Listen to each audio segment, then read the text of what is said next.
अस्सलाम वालेकुम, welcome back to the channel. आज की वीडियो में जैसे कि आपको पता है हम एक्सरसाइजेस को कवर करेंगे। All to all exercises, question answers and MCQs of chapter number 1 devoted friend हमारी न्यू इंग्लिश बुक क्लास 12 की आई है, उसमें ये चैप्टर है। तो पिछली वीडियोज़ में हमने इसकी समरी को भी कवर किया हुआ है और लाइन बाय लाइन ट्रांसलेशंस को भी कवर किया हुआ है।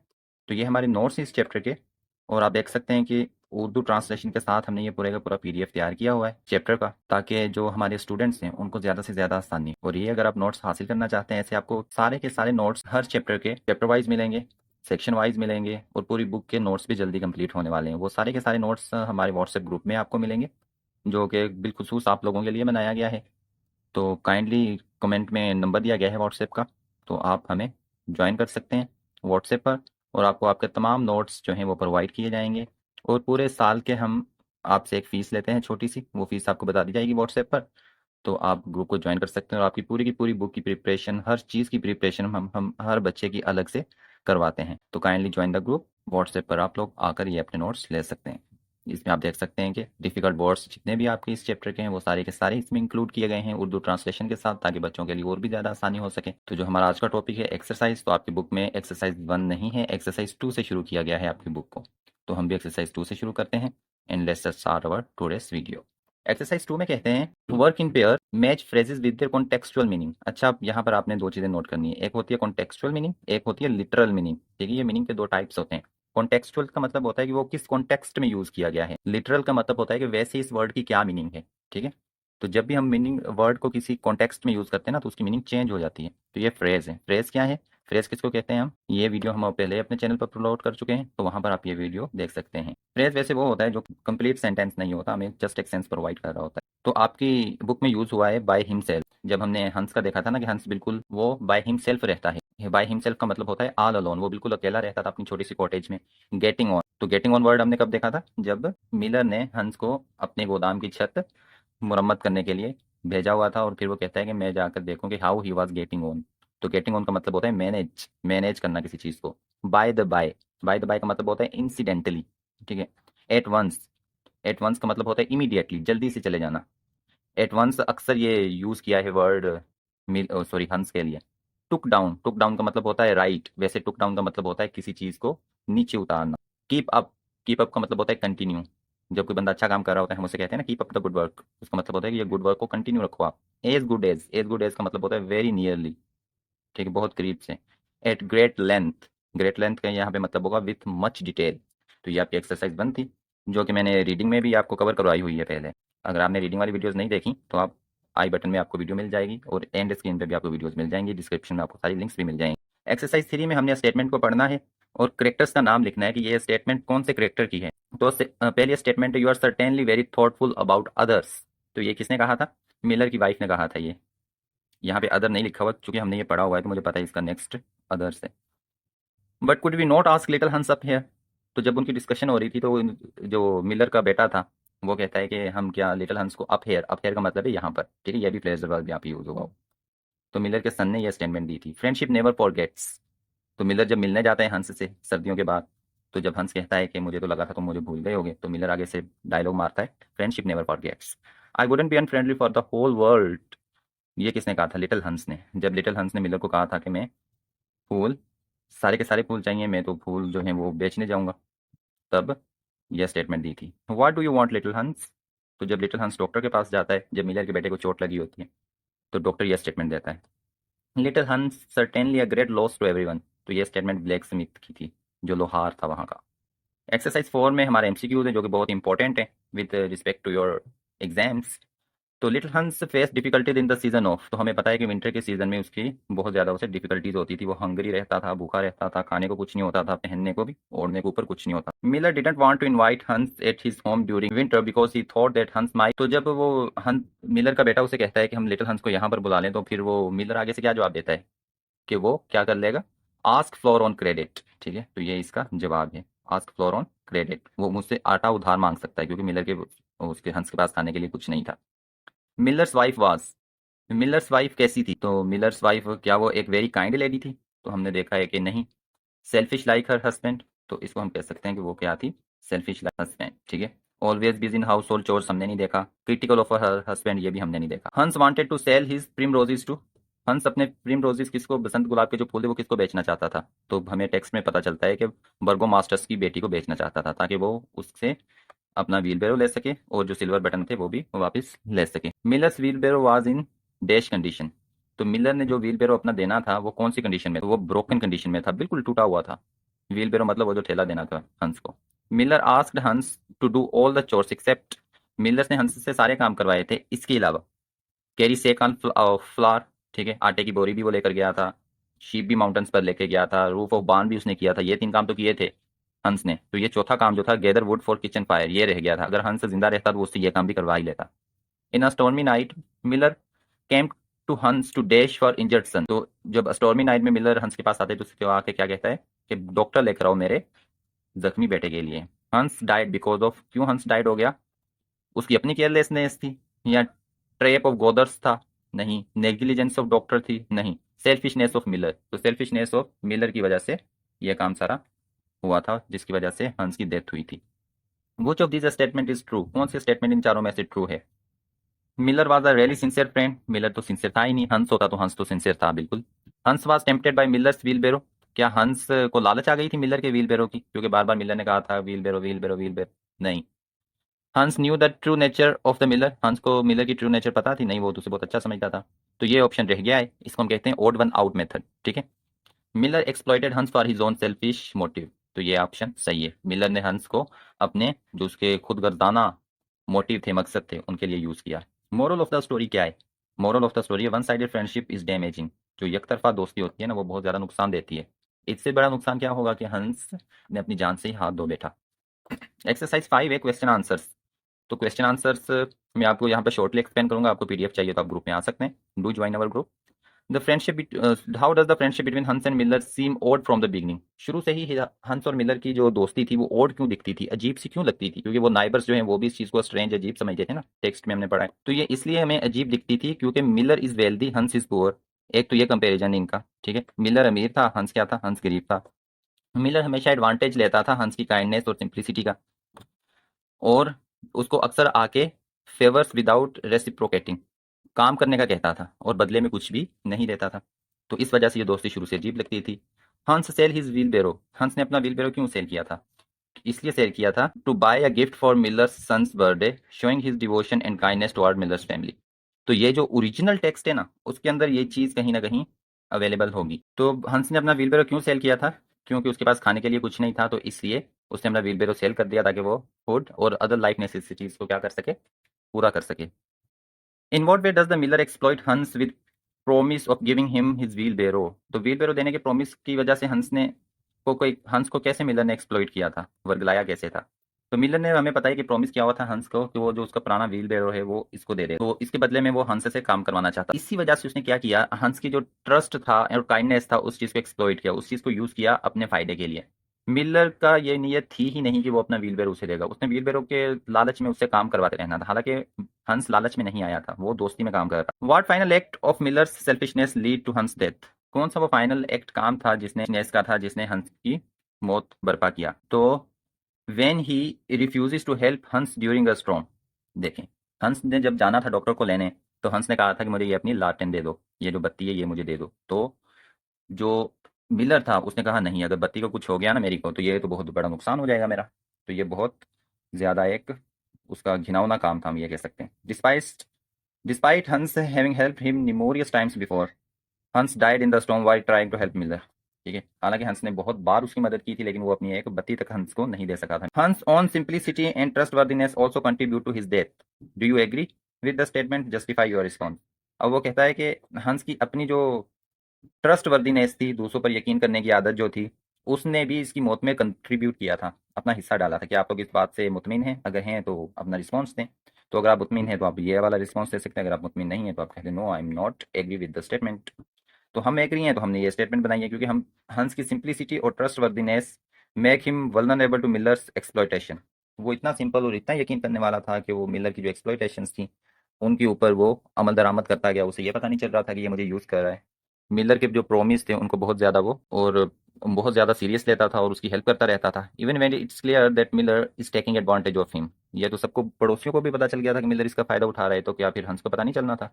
तो ये चीज़ उसको उसकी डेथ की तरफ ले गई। False friend are worse than open enemies, जो झूठे दोस्त होते हैं वो वर्स होते हैं, बदतर होते हैं। किस चीज़ से बदतर होते हैं? ओपन एनिमीज, जो खुले दुश्मन होते हैं। एक तो हमें पता है नहीं हमारा दुश्मन है, उससे हम बचते हैं, लेकिन एक दोस्त के रूप में दुश्मन होता है ना, तो वो बहुत बुरी तरह मारता है फिर। तो अब वो कहता है discuss this aphorism in the context of the story the devoted friend.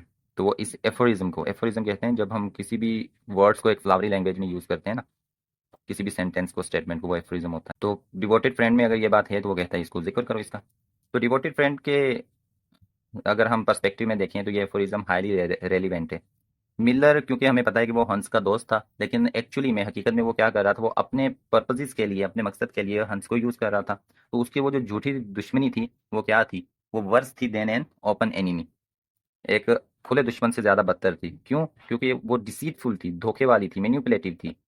हंस is harmed more by Miller's action than he would have been by an open enemy. तो हंस को ये जो मिलर के एक्शंस थे इनसे वो बहुत ज़्यादा उनको नुकसान हुआ हंस को। अगर कोई खुला दुश्मन होता तो हंस उससे बच जाता कि ये मेरा दुश्मन है।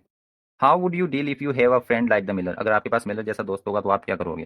तो हमारे पास मिलर जैसा दोस्त होगा तो हम उसे क्या करेंगे? रीएवेल्युएट करेंगे the friendship and set boundaries to protect myself from being exploited. तो हम एक्सप्लॉइट होने से अपने आप को बचाएंगे, कुछ बाउंड्रीज, कुछ लिमिट्स रखेंगे दोस्ती के अंदर। I would try to have an open and honest conversation with Miller about his behaviour and make it clear that I will not be taken advantage of. ठीक है, तो क्लियर बात करेंगे हर चीज़ की, तुम क्या हो, किस तरह के दोस्त हो, और मैं उसको अपना फ़ायदा लेने नहीं दूंगा।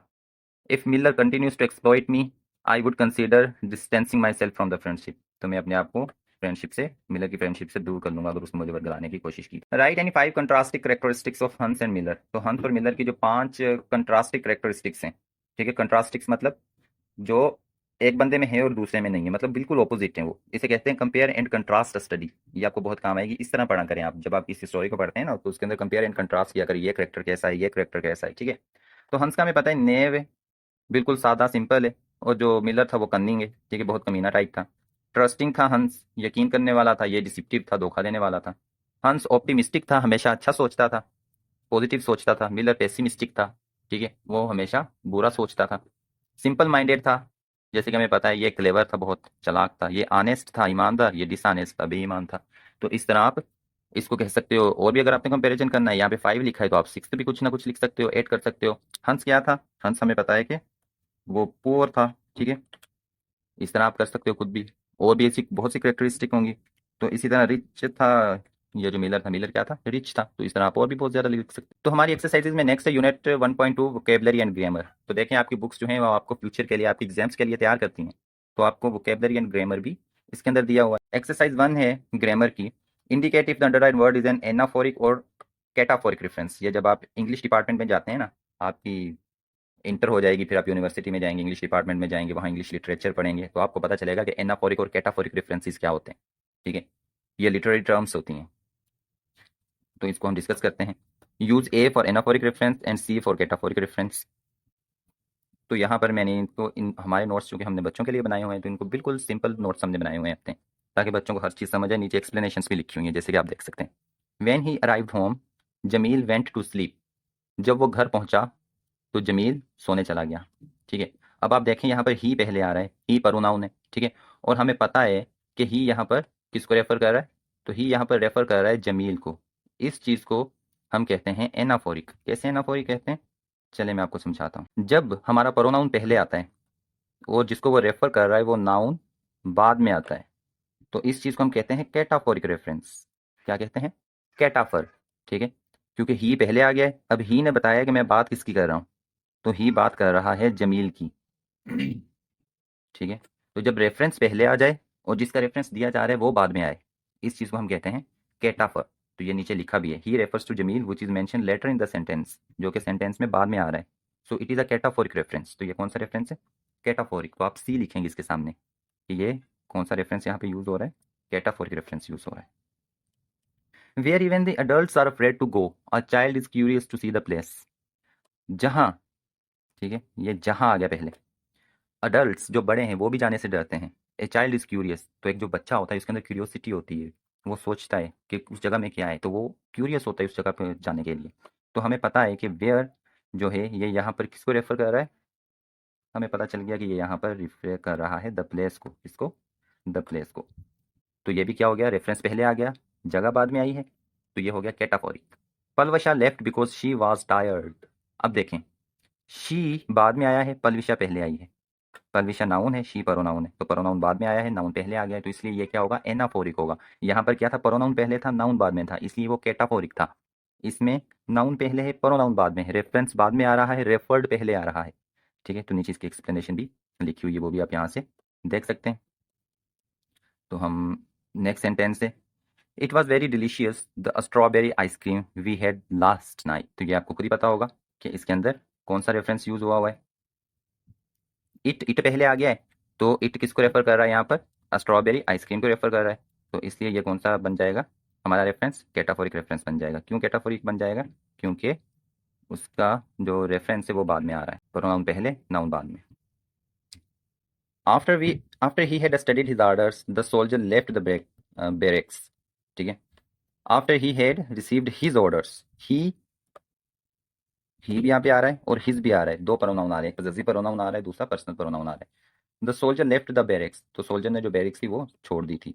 तो हमें पता है कि both he and his refers to the soldier which is mention later in the sentence, तो ये दोनों कैटाफोरिक है। ठीक है, ही भी और हिज भी दोनों पहले आ रहे हैं, तो ये दोनों कैटाफोरिक रेफरेंस है। My father reads the book and so do we, मेरा अब्बू किताबें पढ़ता है और हम भी पढ़ते हैं। ठीक है, तो अब यहाँ पे ये जो डू है ये किसको रेफर कर रहा है, रीड्स द बुक, और ये काम किसने किया हुआ है, माई फादर, फादर ने। ठीक है, the verb do is anaphoric because it refer backs to read. ठीक है, डू किसको यहाँ पे रेफर कर रहा है, इस रीड्स को, तो ये कौन सा है, एनाफोरिक है, रेफरेंस बाद में आ रहा है, जिसको रेफर किया जा रहा है वो पहले आ रहा है। This is what I believe that all man were created equal.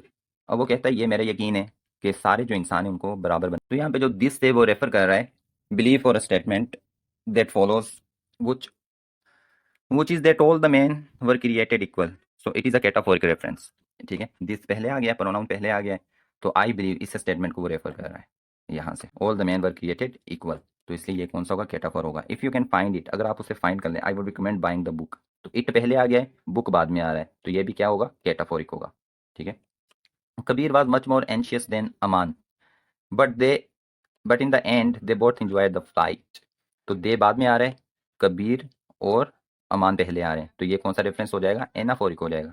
Ahmad an elderly farmer was very poor, Ahmad जो कि एक बूढ़ा फार्मर है वो क्या है, बहुत गरीब है, तो अहमद पहले आ गया, उसका रेफरेंस बाद में आ रहा है, तो ये एनाफोरिक हो जाएगा। ठीक है, इसके स्टेटमेंट में थोड़ा लिखा हुआ है कि ये सेंटेंस थोड़ा सही नहीं है, लेकिन ये है एनाफोरिक रेफरेंस। अब आपकी स्टेटमेंट दी गई है, यह स्टेटमेंट आप पढ़ें और इसके अंदर जो एनाफोरिक और कैटाफोरिक रेफरेंसेज उनको अलग करें। तो ये मैंने हाईलाइट किए हुए हैं, आपको हमारे नोट्स में ये चीज़ें मिल जाएंगी, तो आप ग्रुप में ज्वाइन कर सकते हैं, वरना आप स्क्रीनशॉट भी ले सकते हैं। तो नीचे उनकी आपको डिटेल्स भी दी गई हैं, ऊपर मैंने एनाफोरिक और कैटाफोरिक समझा दिया है, इसलिए मैं इसको स्किप कर रहा हूँ क्योंकि ये आप खुद ही समझ जाएं। नेक्स्ट एक्सरसाइज पे चलते हैं। Write down the references, their types and the word they refer to book in above paragraph. अब पैराग्राफ में जो रेफरेंसेज थे, ठीक है, उनका टाइप क्या था और वो किसको रेफर कर रहे थे, तो ये भी सारे के सारे आपको नोट्स में मिल जाएंगे, वरना वीडियो लंबी हो रही है, वरना मैं यहीं भी आपको एक्सप्लेन कर देता। पंक्चुएशन, अब पंक्चुएशन में हमें यहाँ पे दिया गया है सेमी कोलोन का, आपकी बुक में दिया गया है, वहाँ पर बताया भी गया है सेमी कोलोन कहाँ पर और कैसे यूज़ होते हैं। तो ये हमारे सेंटेंस, इनको जस्ट सोल्व करना है। तो यहाँ पर स्ट्रीट के बाद सेमी कोलोन यूज़ होगा, क्यों, क्योंकि दो इंडिपेंडेंट क्लॉज यूज़ हुए हैं, तो उनको ज्वाइन किया जाता है सेमी कोलोन से। ठीक है, क्योंकि वो दोनों क्लोजली रिलेटेड हैं। तो सेंटेंस नंबर सेकंड में सेमी कोलोन कहाँ यूज़ होगा वो भी आप देख सकते हैं, हमारे चैनल पर आपको वीडियो मिल जाएगी सेमी कोलोन की, सेमी कोलोन क्या है, सेमी कोलोन की यूजेज कहाँ पर होती हैं, तो आप वो वीडियोस भी देख सकते हैं। Semicolon by literature official लिख के यूट्यूब पर आप सर्च कर सकते हैं। आप ग्रुप को ज्वाइन कर लें काइंडली, वहाँ पर आपको सारे नोट्स मिल जाएंगे। एक बार आपको फीस देनी है पूरे साल की, और आपकी सारी की सारी इंग्लिश बुक की तैयारी करवाना हमारा काम है। अब नंबर सी पर है वोकेबलरी।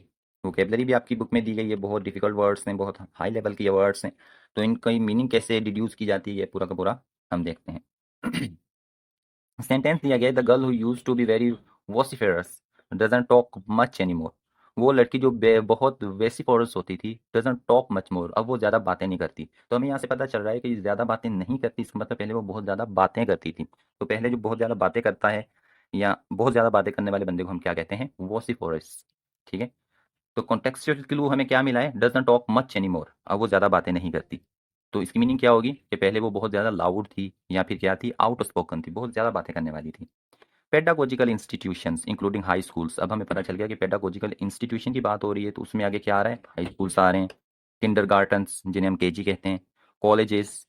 तो ये सारे के सारे यहाँ पे क्या होता है, ये तो एजुकेशन है ना, यहाँ पे तो पढ़ाया जाता है इन सारे इंस्टीट्यूशन में। तो हमें पता चल गया कि पेडागोजिकल कोई वर्ड ऐसा है जिसका मतलब है पढ़ाई के साथ वो लिंक है, तो ये रिलेटेड टू एजुकेशन टीचिंग्स। तो जब हम टीचिंग कहते हैं, करते हैं टीचिंग्स, को हम क्या कहते हैं, पेडागोजी। हिज पर्टिनेसिटी और स्टबरनेस, ठीक है, पर्टिनेसिटी और या स्टबरनेस। तो देखें इसका खुद ही उन्होंने बता दिया कि इसकी मीनिंग क्या है, स्टबरनेस है, in the case of most of his trouble. ठीक है, तो ये देखिए डायरेक्टली सेंटेंस में है स्टबरनेस, वो जो जिद होती है ना किसी बंदे की। Rather than be involve in clandestine meetings they did everything quite openly. अब वो कहते हैं क्लैंडस्टाइन मीटिंग करने के बजाय उन्होंने हर चीज़ ओपनली कर दी। ओपनली मतलब सरेआम, तो क्लैंडस्टाइन का मतलब क्या होगा, सीक्रेटली। ठीक है, तो सीक्रेट या hidden. The girl was churlish, rude, sullen and absolutely ill manner. वो जो लड़की थी वो चर्लिश थी, रूड थी, रूड का तो हमें पता है, sullen and absolutely ill manner, बिल्कुल उसे मैनर्स भी नहीं थे। ठीक है, तो हमें पहले ही एक्सप्लेनेशन मिल गई कि rude, sullen and ill manner इसका सिनोनिम्स होंगे, इसकी मीनिंग होगी यहाँ पर। Write the contextual meaning of the underlined words using the contextual clues given in the sentence. Use these underlined words in your own sentence. तो वो जो underline word हैं आप अपने सेंटेंसेस में देख सकते हैं कौन से अंडरलाइन वर्ड हैं। एक मर्की है, डेब्रिस है, अनकेम्प्ड है, फ्रूजल है। तो इन वर्ड्स का, मर्की का मतलब क्या होता है, क्लाउडी या डर्टी। ठीक है, और ये डेब्रिस का मतलब क्या होता है, ऐसी चीज़ जो डिस्ट्रॉय हो चुकी हो या बहुत ज़्यादा डैमेज हो चुकी हो। अनकेम्प्ड का मतलब क्या होता है, अनटाइडी और डिसहिविल्ड। ये किसी की मतलब हम सिचुएशन को, किसी बंदे को बताने के लिए, उसकी अपीयरेंस बताने के लिए ये वर्ड यूज़ करते हैं जिसकी बहुत बुरी अपीयरेंस होती है। फ्रूजिल का मतलब होता है economical and prudent in the use of resources. ठीक है, एक बंदा होता है ना बहुत ज़्यादा पैसे खर्च नहीं करता, उसको हम कहते हैं फ्रूजल है ये। तो ये आगे सेंटेंस हमने बनाए हुए हैं, तो ये भी आप लोग यहाँ से देख सकते हैं। एप्रीहेंसिव एक और वर्ड आपको दिया गया है। फीलिंग एंशियस और fearful about something that may happen, किसी चीज़ ने होने वाली किसी चीज़ का डर होना, उसको हम कहते हैं एप्रीहेंसिव। स्वेल्टरिंग, स्वेल्टरिंग क्या होती है, जो चीज़ बहुत ज़्यादा हॉट, गर्म होती है। तो ये आपका आगे सेंटेंस भी हमने बनाए हुए हैं। वीडियो लंबी ना हो जाए इसलिए मैं बहुत ही चीज़ों को स्किप कर रहा हूँ। यूनिट 1.3 ओरल कम्युनिकेशन है। तो इसमें 2 सिनारियो दिए गए हैं डायलॉग्स के, तो उनको आपने यूज़ करना है। जो फ्रेज़ ऊपर आपको दिए गए हैं, आपकी बुक में आप देख सकते हैं उन फ्रेजेस को। तो ये सारे के सारे डायलॉग्स हमने बनाए हुए हैं, ये भी आपको मिल जाएंगी। तो ये आप काइंडली पीडीएफ को ले लें। यूनिट 1.4 राइटिंग स्किल है। राइटिंग स्किल के अंदर आपने प्रेसी राइटिंग करनी है। ठीक है, आपको पता होना चाहिए प्रेसी राइटिंग क्या है। जब आप सीएसएस या सीसी या पीएमएस के पेपर्स देते हैं तो उसके अंदर प्रेसी राइटिंग का एक पेपर होता है। प्रेसी राइटिंग हम किसको कहते हैं, उसमें हमारा जितना भी वो पैराग्राफ होता है जो हमें दिया गया होता है उसको हमने समझना होता है, उसके मैसेज को हमने लिखना होता है, फिर पूरा पैराग्राफ दोबारा नहीं लिख देना होता। तो प्रेसी राइटिंग में हमें अगर 100 वर्ड दिए गए हैं तो हमने 33 वर्ड्स में उस पूरे 100 वर्ड की मीनिंग को बताना है। तो ऐसे ही हमारी ये डॉन अखबार से हमारी बुक के अंदर ये दिया गया है। इसकी वर्ड लिमिट है 226। तो हमने जो इसकी प्रेसी बनाई हुई है, इसको शॉर्ट करके बनाया हुआ है, तो वो हमने सिर्फ 86 वर्ड्स में वो सारे का सारा मैसेज, ये जो 226 वर्ड्स का था, ये हमने कंक्लूड करके लिख दिया है। ये है प्रेसी राइटिंग। प्रेसी राइटिंग की क्लासेस, उनके ग्रुप अलग है, अगर आप वो क्लासेस लेना चाहते हैं तो वो भी आप हमें व्हाट्सएप पर मैसेज कर सकते हैं। तो एक बार फिर मैं अपना व्हाट्सएप नंबर यहाँ पर आप लोगों के साथ शेयर कर देता हूँ, अगर आप लोग व्हाट्सएप पर आना चाहें तो मोस्ट वेलकम। तो ये थी हमारी आज की video. Channel and share with your other friends. Thank you.